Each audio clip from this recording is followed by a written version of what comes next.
Welcome to The Pleasure Show. I'm your host, Dr. Charlie Ferrer. You asked for it and we're bringing it to you. Today we're going to talk about phone sex and what you do, how you call in, and who's behind that line.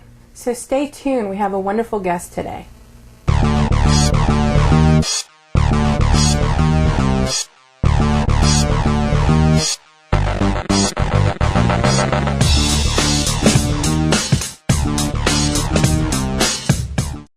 Hi, thank you for being on the show. I want to present Mistress Roxanne for everyone, who is a dominatrix, as well as you do phone sex. Yes. And so, how did you get into that? Well, I was first a dominatrix, and then a lot of the girls told me that they got into this phone sex. And so I started, one day, put a bunch of pictures up, and the calls started rolling in. Put a bunch of pictures up on a website and such? Yes. There's a specific website called Night Flirt.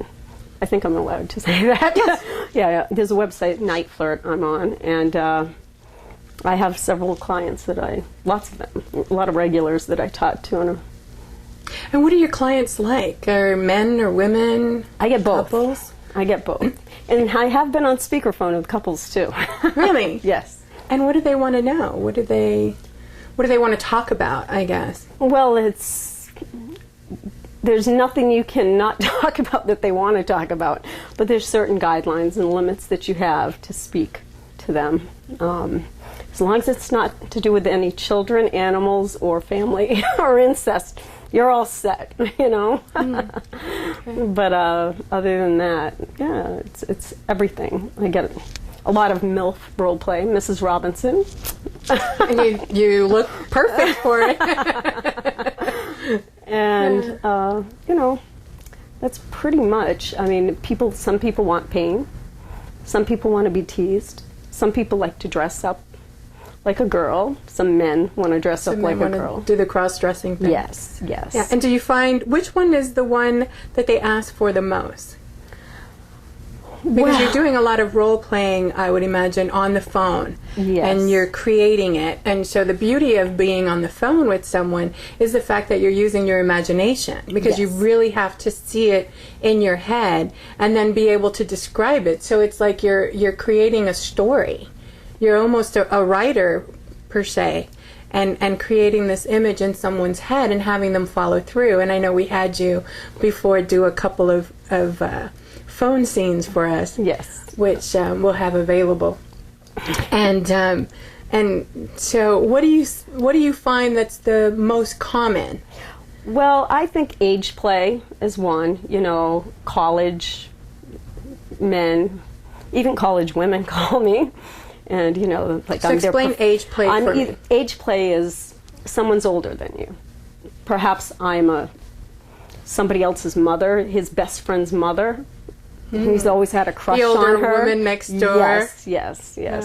And or it could be a teacher, a boss, or somebody that they feel more vulnerable to.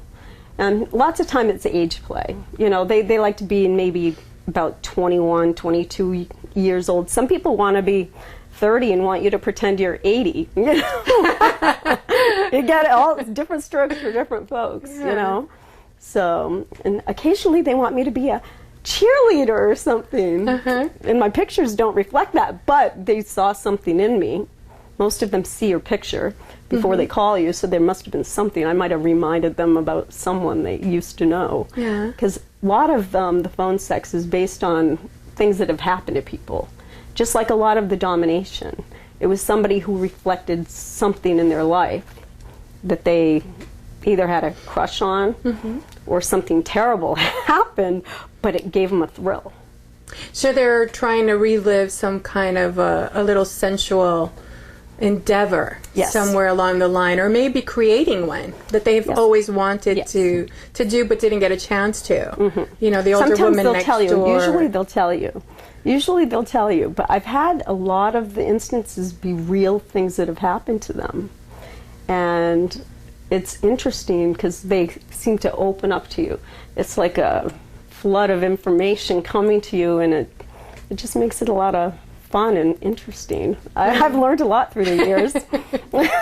So you're enjoying it too while you're on the phone and able to not only create the fantasy but be a part of it. Yes, I think it's kind of, knowing your people's fantasies, and they don't want you. They like keeping that distance, And So as long as it's the fantasy but not the reality. Yes. And understanding too, a lot of people will ask me, well, I have these weird fantasies and what if they come true? And so I talk to them about the fact that, a fantasy is a fantasy.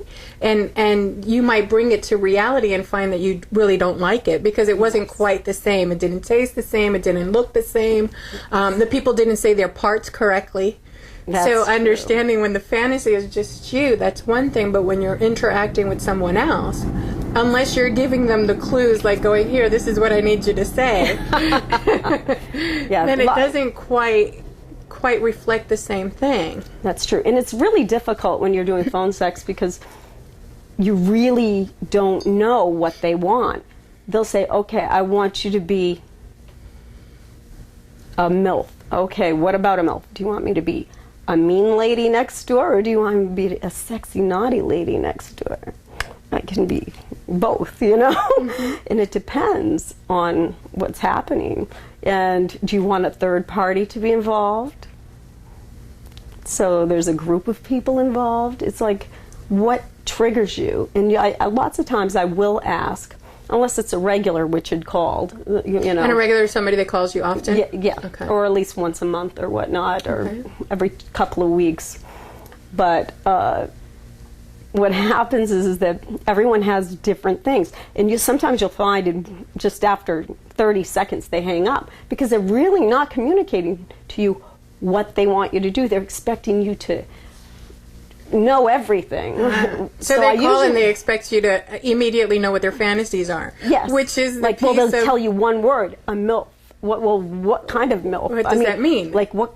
Okay, a teacher. Well, what what grade? Are you the last year of college? Are you the first year of college? Or are you 18 and you're graduating? I mean, what is the, what's the limit here, And I think not only for phone sex, but in any relationship, it's that communication piece that's lacking. That's because true. You think that your partner, if you say, oh, well, a MILF, well, what is a MILF? Oh, mother, I like to, Yeah. And now cougar is the big thing, too. Oh, yeah. That's I hate when they say the cougar thing. Like you're going after them. It's like, you're going to go and attack them. Yeah, I had that. I've dated younger men, and I hate being referred to as a cougar because it's. I feel like they're trying to say, oh well, you're robbing the cradle, or in some way you're taking something that you shouldn't. Mm-hmm. Whereas it's okay for an older man to go out with a younger woman, and it's like. Well, there's advantages to a younger man with an older woman. I'll drink to that. They'll be calling me soon. Ooh.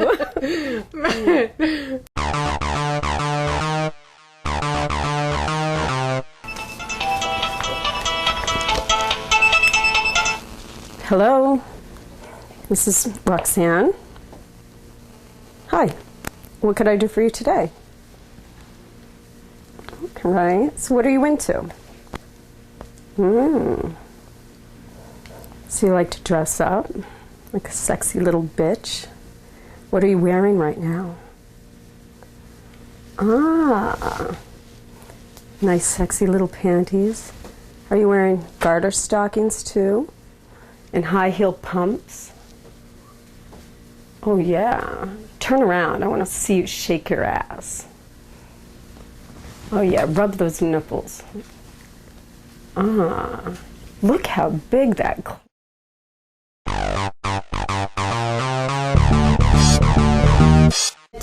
When they're calling, and we were talking about communications, Mm-hmm. the fact that when somebody is trying to communicate, even on the phone, it's the same way that they don't communicate with their partner, or they think, well, if I tell you one word, you should understand everything. And most of us failed Psychic 101. Yes. We Yes. can't read our partner's mind, and so I find that that's something that you mentioned that is also a problem because they're calling saying, oh, well,